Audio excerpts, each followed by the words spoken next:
Continuons maintenant avec les problèmes écrits. Donc, le premier numéro, on dit « Les pêcheurs d'un fjord du Canada ont remarqué que le niveau de la mer varie de façon cyclique au cours d'une journée. » Le phénomène de la marée, c'est un phénomène représenté par une fonction sinusoïdale. Voici les renseignements qu'ils ont relevés.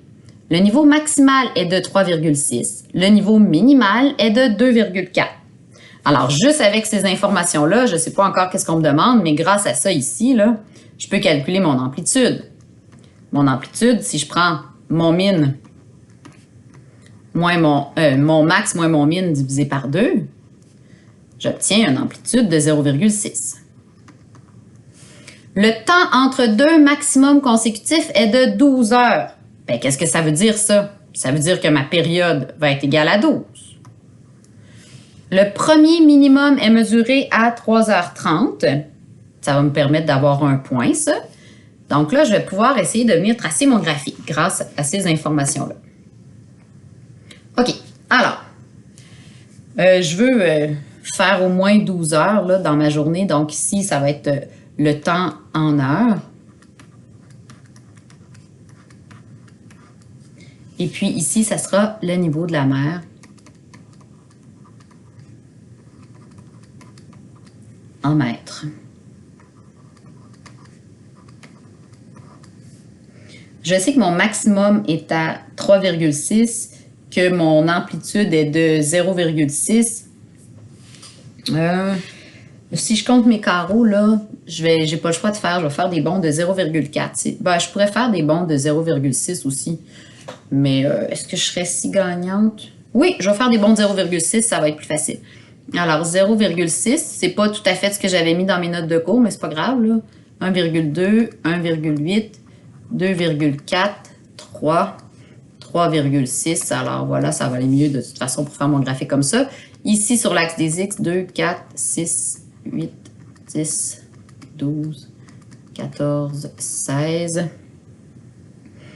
Je sais que mon premier minimum, il est enregistré à 3h30. Donc, mon minimum, il va être ici à 2,4. J'ai une amplitude de 0,6. Ça veut dire que ma ligne d'inflexion, elle est ici, là.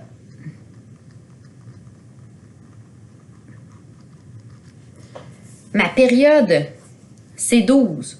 Donc, 12 divisé par 4, à chaque 3, il se passe quelque chose d'important. Il se passe un point intéressant. Je peux venir avant, là, mettre... bon, OK. Ça veut dire que j'ai un maximum à 3,6. Parfait. Donc, comme ma période, c'est 12, ça veut dire que j'ai des points intéressants à chaque 4. C'est parce que c'est pas très facile, hein, 3h30. Oh, j'ai pas bien placé. Je l'ai mis comme si j'étais à 3 heures. Attendez, 2 petites secondes. Voilà. Alors, 3, c'est là. 3h30, ça va donc être ici. Donc, à 7h30, il va se passer d'autres choses. 7h30, ça va être ici. Je vais arriver sur ma ligne d'inflexion. 7h30 plus 3, donc à 10h30. 10h30, il va se passer... J'arrive à un max. Etc. Là, ici, je pourrais reculer de 3,5. Je vais arriver dans le négatif, là, mais c'est pas grave. C'est juste pour me donner l'allure là, de la courbe. Wow, c'est bizarre, ça. Si je veux arriver à 3,5 plus 12. Je pense que je me suis trompée, là. 3,5 plus 12, ça fait 15,5. 15,5, c'est ici. 15,5, je dois revenir à un min. Ouais, ça marche. Oh, non. OK, j'efface mes points, là. Mes points sont pas corrects ici, là. Hop là. Désolée. Petite gomme. OK, alors voyez-vous, là, je suis venue replacer mes 2 minimums parce que j'avais de la misère avec mon 3h30, ma période que je dois diviser en 4. C'est pas tout le temps facile parce que de la façon dont j'ai gradué, ça ne me permet pas d'être très précis, là. Donc, je sais là, que j'ai un autre minimum ici à 15,5, parce que 3,5 plus 12, ça fait 15,5. Mais là, si je divise ça par 4, 12 divisé par 4, ça fait bien 3.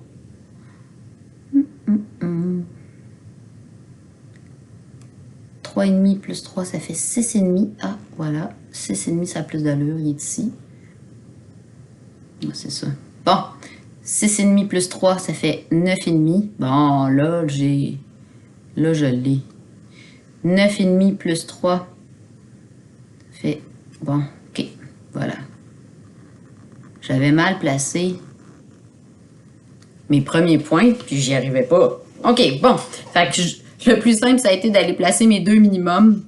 Et puis là, j'ai pu tracer l'allure de ma courbe. Bon, parfait. OK, alors maintenant, je veux trouver la règle. Hein. De toute façon, c'est vraiment avec notre règle qu'on va venir trouver les réponses. C'est plus l'allure de notre graphique ici qu'on a réussi à faire. Ici, mon amplitude, on l'a trouvé, c'est 0,6. Le point que vous choisissez, c'est comme vous voulez. On peut partir ici avec notre point initial. OK? Mon K, c'est sur ma ligne d'inflexion. Donc, mon K il est à 3, en plein milieu des bosses. J'ai ici un point de départ à 3,5 pour le X et 2,4 pour le Y. Donc, 3,5, ça va être mon H si je décide de prendre celui-là. En prenant celui-là, je vais l'écrire en fonction cos.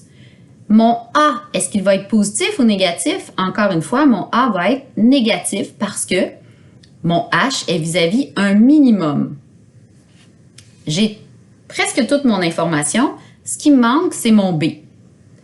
Je connais ma période, juste ici. Ma période, c'est 12.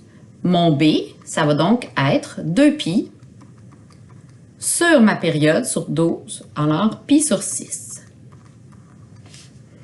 Je sais que mon A est négatif, j'ai mon H, j'ai mon K, j'ai mon B. J'ai décidé que je l'écrivais en fonction cos. Alors voilà l'équation, une des équations possibles. Alors, moins 0,6 cos de pi sur 6 x moins 3,5 plus 3. OK. Maintenant, on peut répondre à la question. Quel est le niveau de la mer à 13h30? Donc, à 13h30, à peu près ici, je vais aller le calculer avec ma règle. Bon, 13h30, 13h, 13h30, on s'attend à trouver quelque chose entre 2,4 puis 3. On s'attend à être ici à peu près. Mais il faut le calculer. On le sait que notre graphique n'est pas vraiment pas précis. Donc, on va venir calculer f de 13,5. Je veux des valeurs précises, vous allez voir. Donc, on remplace notre x par 13,5.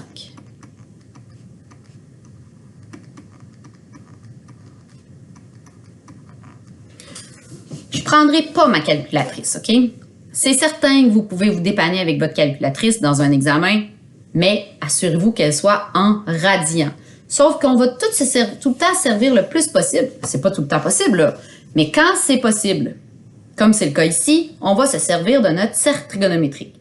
Si c'est pas un point remarquable, ben là, c'est certain que j'ai pas le choix de prendre ma calculatrice. Allons voir si on a un point remarquable. Donc, 13,5 moins 3,5, ça fait 10. 10 pi sur 6. 10 fois pi, ça fait 10 pi sur 6.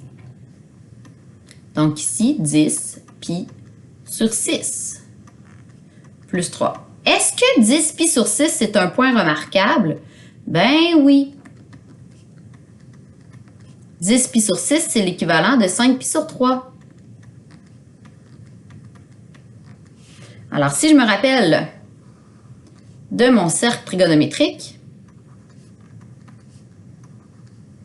j'ai ici mon cercle trigonométrique. Ben, à 5 pi sur 3,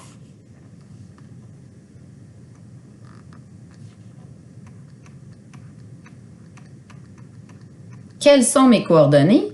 J'ai une demi comme coordonnée en x et moins racine de 3 sur 2 comme coordonnée de y. Je suis dans la fonction cos. Donc, cos de 5pi sur 3, ça donne 1/2. C'est la valeur. C'est la coordonnée en x de notre point remarquable. Donc, sans prendre ma calculatrice, je le sais que ça ici, ça donne 1/2. Alors, j'ai moins 0,6 multiplié par 1/2 plus 3. Bien, ça donne moins 0,3. Moins 0,3 plus 3, ça donne 2,7. Exactement ce à quoi on s'attendait. Donc, le niveau de la mer, parce qu'on s'attendait à être entre 2,4 et 3. Donc, le niveau de la mer est de 2,7 mètres à 13h30. OK? Donc, sans calculatrice, c'est important de jouer avec votre cercle trigonométrique quand c'est possible. Si c'est pas possible, si c'est pas un point remarquable, ben là, tu n'as pas le choix. Tu le pitonnes avec ta calculatrice. Le numéro 2, je vais vous laisser le travailler individuellement, mais n'oubliez pas d'aller vous corriger. On vous demande ici de faire le graphique pour les 10 premières secondes. Donc, vous avez l'équation, on vous la donne. Vous faites le graphique pour les 10 premières secondes et vous répondrez ensuite aux questions. On va aller faire le numéro 3 ensemble. Le numéro 3, on parle des cabines d'une grande roue. Donc, les cabines d'une grande roue sont attachées à 10 mètres de son centre. Fait que si, juste un petit rappel, là. Ça, c'est ma grande roue. Ça, c'est le centre. Fait que j'ai 10 mètres comme ça. J'ai donc 10 mètres ici aussi. Ça, c'est ma grande roue. Ils sont attachés à 10 mètres de son centre. Gabriel monte à bord d'une cabine alors que celle-ci est au bas de la grande roue. Fait qu'il y a la petite cabine est ici, dans le bas de la grande roue, il embarque dedans. La distance entre le point d'attache de la cabine de Gabriel et le sol est alors de 2 mètres. Donc ça ici, ça va être intéressant. Ensuite, la grande roue tourne sur elle-même à une vitesse constante. Elle fait un tour complet en 3 minutes. La distance entre le point d'attache de la cabine de Gabriel et le sol, selon le temps écoulé depuis l'embarquement, est représentée par une fonction sinusoïdale. Quelle est la distance entre le point d'attache de la cabine de Gabriel et le sol 7 minutes après l'embarquement? Alors, essayons de voir pour faire le graphique de cette situation-là. Tiens, je vais juste commencer rapidement un graphique.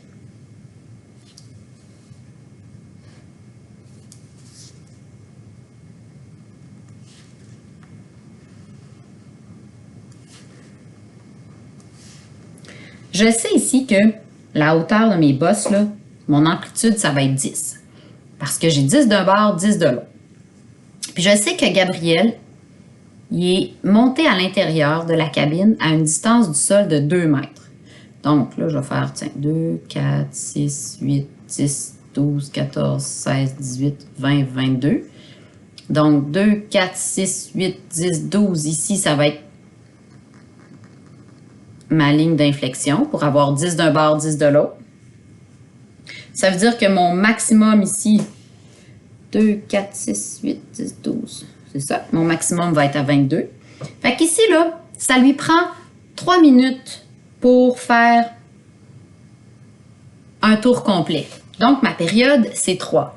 3 divisé par 4 pour avoir des points intéressants. 3 divisé par 4, ça fait qu'à chaque 0,75, il se passe quelque chose. Fait que si, là, je ne me casserai pas la tête, là, ça va être plus facile que dans l'exemple de tantôt. Je vais graduer tout de suite par 0,75. Comme ça, je sais qu'ici, à chacune de mes graduations, il se passe quelque chose d'important.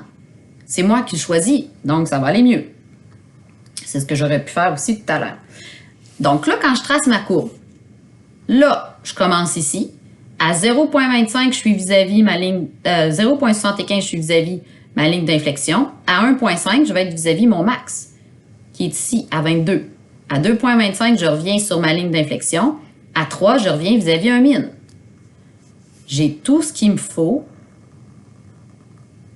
pour faire ma courbe et pour trouver plus facilement mon équation. Donc, ici, c'était mon temps écoulé en minutes.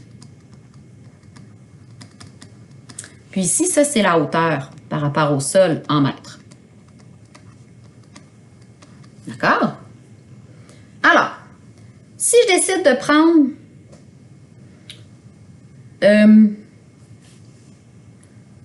mon point de départ comme étant 0,2, je vais encore une fois l'écrire en fonction cos.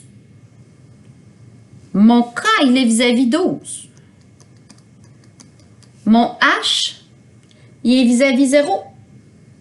Mon amplitude vaut 10. Ma période, c'est 3, donc mon B, c'est 2 pi sur 3. Mon H vaut 0. Mon K vaut 12. Et mon A, est-ce qu'il est positif ou négatif? Ben, encore une fois, il est négatif parce que mon point de départ est vis-à-vis un minimum. Donc, la règle, tout ça, là, c'est pour trouver ma règle. Okay? Mon étape 1, c'est trouve l'équation. Mais sans l'allure de mon graphique, j'y arrive pas. Donc, j'obtiens que mon équation, je vais l'écrire ici, donc, f de x, c'est égal à moins 10 cos de 2 pi sur 3, parce que mon b, c'est 2 pi sur 3. Mon h vaut 0, donc 2 pi sur 3 x. Hein? Moins 0, je n'ai pas besoin de l'écrire. Tu peux l'écrire comme ça si tu veux. Pas obligé, mais c'est correct. Puis mon k vaut 12, donc plus 12. On vous demande de calculer maintenant la hauteur à 7 mètres. Donc, on te demande de calculer f de 7. Alors, f de 7, c'est égal à moins 10 cos de 2 pi fois 7 sur 3 plus 12. Si je ne prends pas ma calculatrice, là, ben, il faut que ça soit un point remarquable. Si ce n'est pas un point remarquable, je n'ai pas le choix. Ce que j'obtiens ici, c'est moins 10 cos de 14 pi sur 3. Les pi sur 3, là, ça, c'est des points remarquables. Mon point 14 pi sur 3, c'est l'équivalent de 12 pi sur 3 plus 2 pi sur 3. C'est donc l'équivalent de faire 12 divisé par 3, ça fait 4 pi, donc de faire 2 tours plus 2 pi sur 3. Fait que ça ici, c'est équivalent au point 2 pi sur 3. Alors, le cos de 2 pi sur 3, si vous allez voir votre cercle trigonométrique, vous allez obtenir comme coordonnée que ça vaut moins le demi. C'est sûr que tu peux utiliser ta calculatrice, là, puis pitonner cos de 14 pi sur 3. Si tu le mets en radians, ça va te donner moins 0,5. Mais plus tu pratiques avec ton cercle trigonométrique, avec tes points remarquables, plus tu les apprends. Alors ici, si je continue mon calcul, moins 10 cos de... Oups, là, j'ai fait une erreur. Je l'ai déjà calculé, mon cos. Oups. Mon cos, il vaut moins une demi. Donc, fois moins une demi, plus 12. Alors, f de 7, ça ici, ça fait 5. 5 plus 12, ça fait 17. Alors, après 7 minutes, Gabriel est à une hauteur de 17 mètres.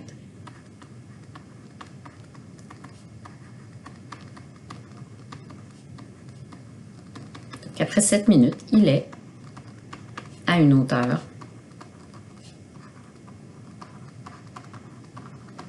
de 17 mètres. Et voilà!